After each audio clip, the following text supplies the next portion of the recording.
بسم اللہ الرحمن الرحیم۔ میدان حشر میں مرد اور عورت سب لوگ ننگے ہوں گے۔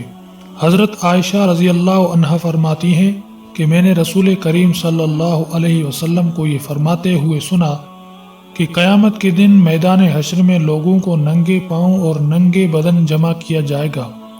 حضرت عائشہ رضی اللہ عنہا فرماتی ہیں کہ میں نے یہ سن کر عرض کیا، یا رسول اللہ، کیا مرد اور عورت سب کا یہی حال ہوگا اور وہ آپس میں ایک دوسرے کو عریاں دیکھیں گے؟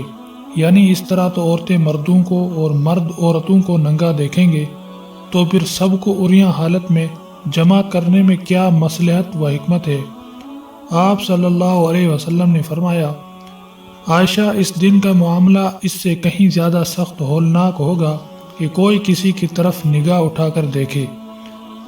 مطلب یہ ہے کہ قیامت کے دن میدان حشر میں تمام لوگ ننگے آئیں گے، لیکن ہر شخص کی عریانت ایک دوسرے کی نگاہ سے اوجھل ہوگی اور کوئی کسی کو ننگا نہیں دیکھے گا، کیونکہ اس دن کا معاملہ ہی ایسا ہوگا کہ ہر شخص اپنی اپنی فکر میں مستغرق ہوگا۔